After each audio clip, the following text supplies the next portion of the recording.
आइए, आज हमारे मनन चिंतन का विषय है पश्चाताप और स्वीकृति में ही कल्याण है। हम इसाया का ग्रंथ अध्याय 30 वाक्यांश 15 में पढ़ते हैं, पश्चाताप और स्वीकृति में तुम्हारा कल्याण है। आज हमने ये विषय क्यों लिया? आज बहुत सारे लोग हैं जो पश्चाताप तो जरूर करते हैं, लेकिन पुनः उसी पाप में गिर जाते हैं और फिर प्रभु के पास में जाते हैं और कहते हैं, प्रभु मैंने पाप किया है। फिर पश्चाताप करते हैं, फिर प्रभु के पास में जाते हैं वापस पाप करके कि प्रभु मैंने फिर से वही पाप किया है। कोई शराब पीता है और उसने ठाना कि मैं अब शराब नहीं पीऊंगा, और फिर पीकर फिर प्रभु के पास में जाता है, प्रभु मुझे क्षमा कर, मैंने शराब फिर से पी। यही उनके जीवन में चलता रहता है। तो क्या ऐसे में हम सच्चा पश्चाताप कर रहे हैं? क्या हम स्वीकार कर रहे हैं कि हमने गलती की है? आज संसार में बहुत सारे लोग हैं जो कन्फेशन में जाते हैं, लेकिन सच्चे दिल से पश्चाताप नहीं करते, अपने एक एक गुनाहों को स्वीकार नहीं करते। इसकी वजह से उनके जीवन में प्रभु का अनुग्रह, प्रभु की आशीष नहीं है। उनका परिवार आगे नहीं बढ़ पा रहा है, उनके जीवन में उद्धार नहीं हो पा रहा है, उनके जीवन में आशीष नहीं है, उनके जीवन में बीमारियां ही बीमारियां, दुख तकलीफ है। क्योंकि वचन कहता पश्चाताप और स्वीकृति में ही तुम्हारा कल्याण है। हम तो स्वीकार ही नहीं कर रहे कि हम क्या कर रहे हैं। हम अपने भाइयों से, अपने आस पड़ोसियों से नाराज बैठे हैं और हम कहते हैं मैं वचन को पढ़ता हूं, मैं प्रार्थना करता हूं। आप एक बात बताइए, क्या ये पश्चाताप है? क्या आप में पवित्रता है? यदि आप प्रार्थना करते हैं तो सबसे पहले आपको ये ध्यान रखना होता है कि कहीं मेरे अंदर किसी प्रकार का पाप तो नहीं है, मेरे अंदर कोई पाप कार्य तो नहीं कर रहा है। सर्वप्रथम हमें अपने आप को जांचने की जरूरत है। जांचने की जरूरत क्यों है? क्योंकि हम सांसारिक जीवन में हर एक समय किसी ना किसी पाप में गिर जाते हैं। आज हमने ये विषय इसलिए लिया कि हम पाप स्वीकार करते हैं और पाप स्वीकार के अंदर जाकर पुरोहित के पास में अपने हर एक गुनाहों को स्वीकार करते हैं और फिर से वही पाप दोहराते हैं। तो क्या ये पश्चाताप हुआ? नहीं। वचन के अनुसार पश्चाताप क्या है? सच्चा पश्चाताप की परिभाषा हम बाइबल में देखेंगे। संत लूकास अध्याय 15 वाक्यांश 11 से लेकर 24 में ईसा ने कहा, किसी मनुष्य के 2 पुत्र थे। छोटे ने अपने पिता से कहा, पिताजी संपत्ति का जो भाग मेरा है मुझे दे दीजिए। और पिता ने उनमें अपनी संपत्ति बांट दी। थोड़े ही दिनों बाद छोटा बेटा अपनी समस्त संपत्ति एकत्र कर किसी दूर देश चला गया और वहां उसने भोग विलास में अपनी संपत्ति उड़ा दी। जब वह सब कुछ खर्च कर चुका तो उस देश में भारी अकाल पड़ा और उसकी हालत तंग हो गई। इसलिए वह उस देश के एक निवासी का नौकर बन गया, जिसने उसे अपने खेतों में सूअर चराने भेजा। जो फलियां सूअर खाते थे उन्हीं से वह अपना पेट भरना चाहता था, लेकिन कोई उसे उनमें से कुछ नहीं देता था। तब वह होश में आया और वह सोचता रहा, मेरे पिता के घर कितने ही मजदूरों को जरूरत से ज्यादा रोटी मिलती है और मैं यहाँ भूखा मर रहा हूँ। मैं उठकर अपने पिता के पास जाऊंगा और उनसे कहूंगा, पिताजी मैंने स्वर्ग के विरुद्ध और आपके विरुद्ध पाप किया है। मैं आपका पुत्र कहलाने योग्य नहीं रहा, मुझे अपने मजदूरों में से एक जैसा रख लीजिए। तब वह उठकर अपने पिता के घर की ओर चल पड़ा। वह दूर ही था कि उसके पिता ने उसे देख लिया और दया से द्रवित हो उठा। उसने दौड़कर उसे गले लगा लिया और उसका चुंबन किया। तब पुत्र ने उससे कहा, पिताजी, मैंने स्वर्ग के विरुद्ध और आपके प्रति पाप किया है।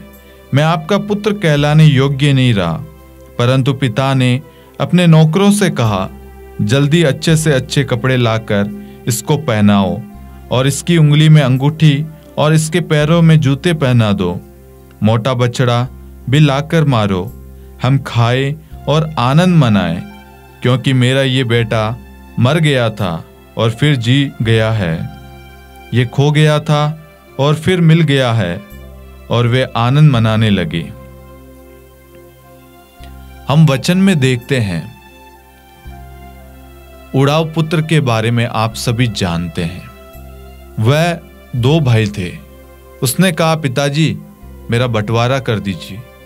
पिता ने खुशी से बंटवारा कर दिया और वह कुछ समय बाद में अपनी संपत्ति बेचकर दूसरे देश चला गया।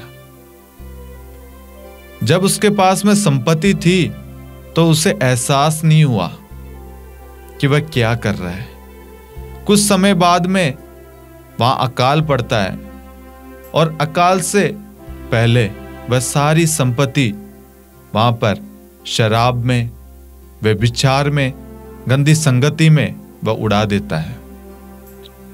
जब वहां अकाल पड़ता है, उसके पास में कोई कामकाज, उसके पास में कोई भी धन दौलत नहीं रहती है, तो वह वहां पर किसी के वहां नौकर बन जाता है, सुअर चराने वाला।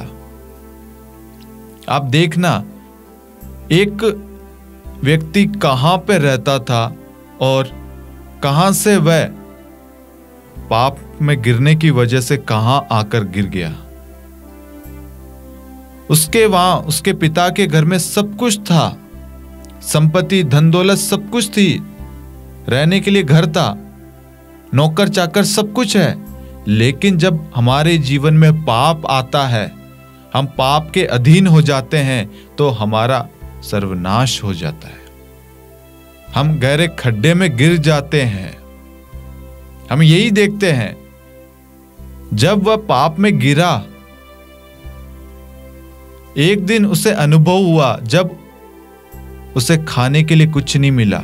वह भूखा मर रहा था। जो सूअर के लिए जो फलियां डाली जाती थी, वह भी उसके नसीब में नहीं थी। आप एक बार सोच के देखिए, कितनी बुरी बात होगी, कितने दुखदाई क्षण होंगे ये। एक ऐसा व्यक्ति जिसके घर में सब कुछ है रहने के लिए, धन दौलत, पैसा, सोना, नौकर चाकर सब कुछ होते हुए, लेकिन जब हम पाप में गिरते हैं, पाप में पड़ते हैं, तो हमारा जीवन कैसा हो जाता है। हम ईश्वर की आशीषों से दूर हो जाते हैं। यही चीज यहां पर हुई। लेकिन हम देखते हैं, उससे एहसास होता है, वह अपने हृदय से पश्चाताप करता है, उससे अपनी गलती का एहसास होता है कि मैंने स्वर्ग के विरुद्ध, अपने पिता के विरुद्ध पाप किया है। वह स्वीकार करता है, वह रोने लगता है, वह हृदय से पश्चाताप करता है और वह उन सारी आदतों को छोड़कर अपने पिता के घर लौटता है। और वह पिता के पास में जाकर कहता, पिता, मैं इस योग्य नहीं हूं, मैं आपके बेटा कहलाने लायक नहीं हूं, क्योंकि मैंने ऐसे ऐसे कार्य किए हैं, मैंने आपके विरुद्ध, स्वर्ग के विरुद्ध पाप किया है। जब हम अपने अंदर से, अपने अंतरतम से जब हृदय से पश्चाताप करते हैं, वह ईश्वर देखता है और ईश्वर यही चाहता है, पश्चाताप और स्वीकृति में ही तुम्हारा कल्याण है। ईसाया अध्याय 30 वाक्यांश 15 में हम यही पढ़ते हैं, पश्चाताप और स्वीकृति में ही तुम्हारा कल्याण है। जब वह पश्चाताप करता है और उन सारे पापों को स्वीकार करता, हम देखते हैं कि उसके जीवन में आशीष आ जाती है। उसके पिता उसे गले लगाते हैं और सारी बातों को भूल जाते हैं और उसके लिए घर में जश्न मनाया जाता है, क्योंकि वह मर गया था, उसका आज एक नया जन्म हुआ है। जो पाप की अवस्था में पड़ा हुआ था, जिस पाप के दलदल में था, उसने उस पाप को वहीं छोड़ दिया और एक नए जीवन में उसने प्रवेश किया। आज ईश्वर हम सब से यही चाहता है, हम सब उड़ाव पुत्र के सम्मान अपने हर एक पापों को त्यागें। आज हम सब अपने अंदर पापों को रख रहे हैं, दूसरों को क्षमा नहीं कर रहे हैं, दूसरों से बातचीत नहीं कर रहे हैं, पश्चाताप के लिए जाते हैं तो हमें पश्चाताप का एहसास ही नहीं होता, पश्चाताप का मर्म ही हमें समझ में नहीं आता। हम जाते हैं एक फॉर्मेलिटी के रूप में पश्चाताप करके आ जाते हैं। ऐसा नहीं है मेरे प्यारे भाइयों और बहनों। जब हम संपूर्ण रूप से अपने पापों को स्वीकार करते हैं और यह दृढ़ संकल्प करते हैं कि हम फिर कभी पाप नहीं करेंगे, यह होता है पश्चाताप। उड़ाव पुत्र ने स्वीकार किया अपनी गलती को, अपने पापों को, कि मैंने ये गलती की है, मैं अब ये गलती नहीं करूंगा। हम देखते हैं उसका जीवन बदल जाता है, प्रभु उसको अपनी कृपा से, अपनी दया से भर देता है और उसके पिता उसे अपने सीने से, अपने प्रेम से भर लेता है। जो दुख वह भोग रहा था, जो अपने कर्मों की वजह से, जिस अवस्था में वह था, वह उसके पापों की वजह से था, लेकिन अब उस पर ईश्वर ने दया दिखाई क्योंकि उसने संपूर्ण हृदय से पश्चाताप किया। आज ईश्वर हम सब से यही कहता है, पश्चाताप और स्वीकृति में ही तुम्हारा कल्याण है। आज ईश्वर चाहता है कि हम भी अपने पापों को संपूर्ण हृदय से स्वीकार करें, एक एक पापों को हम मुख से स्वीकार करें। पापों को अपने नोटबुक में लिखिए, एक एक पाप को, जो भी पाप रह गए हैं उन पापों को प्रभु को कहिए, प्रभु एक भी पाप नहीं रह जाए, मुझे बताइए, मुझे याद दिलाइए कि मैंने कौन कौन से पाप किए हैं। प्रभु को कहना, प्रभु मैंने बहुत सारे पाप किए हैं, मेरा एक भी पाप रह नहीं जाए प्रभु, मैं आपके कल्याण से, आपके अनुग्रह से, आपके कृपा से वंचित ना हो जाऊं प्रभु, मुझे हर एक पापों को स्मरण दिला। जब भी आप पश्चाताप करने के लिए जाते हैं, पेपर में लिख के जाएं कि एक भी पाप रह नहीं जाए। आप देखना मेरे प्यारे भाइयों और बहनों, आपका जीवन बदल जाएगा। आज मैं बहुत सारे लोगों को देखता हूं जिन्होंने पश्चाताप को मजाक बना दिया है। सालों बीत जाते हैं, पाप स्वीकार नहीं करते। उनको किसी चीज का एहसास ही नहीं है कि वह गलत कर रहे हैं या क्या कर रहे हैं, उनको पश्चाताप ही नहीं है और वह दूसरों को शिक्षा दे रहे हैं। वह भूल गए हैं कि वह क्या कर रहे हैं, हम उनसे सीख रहे हैं। हमारे सामने बहुत सारे सवाल खड़े हो जाते हैं कि ये व्यक्ति हमें समझा रहा है और ये खुद रोज घर में लड़ाई करता है, शराब पीकर गालियां बकता है, ये खुद चर्च नहीं जाता और दूसरों को शिक्षा दे रहा है। ये दूसरों के सवाल है। इसलिए ईश्वर कहता है, मैंने तुम्हारा आचरण देखा। यदि आपका आचरण सही है तब आप दूसरों को शिक्षा दे सकते हो। पहले अपने आप को जांचें कि मैंने प्रभु के विरुद्ध कोई पाप तो नहीं किया है, कोई अपराध तो नहीं किया है। अगर आप प्रभु के आज्ञाओं का पालन करते हैं तो आप दूसरों को शिक्षा दे सकते हैं। उड़ाव पुत्र यदि उस पाप में पड़कर प्रभु के पास में जाता और फिर वही पाप करता, तो क्या उसके जीवन में कल्याण होता? क्या उसके जीवन में ईश्वर की आशीष आती? कभी नहीं। आज हम सबके जीवन में आशीष क्यों नहीं है? क्योंकि हम फिर वही पाप करते हैं अपने जीवन में, फिर वही गलतियां दोहराते हैं। मैं कुछ समय पहले किसी घर में गया था, मैंने देखा कि साल भर हो गए वह पश्चाताप ही नहीं किया, कन्फेशन के लिए एक बार भी नहीं गए। तो मैंने उनसे पूछा, आपको अपनी गलतियों का एहसास नहीं है, या इस समय इस एक साल में आपने कोई भी गलती नहीं की? तो उन्होंने कहा, नहीं, मैंने कोई गलती नहीं की। तो मुझे एकदम शौक लगा कि ऐसा कोई इंसान संसार में है नहीं कि जो पाप नहीं करता।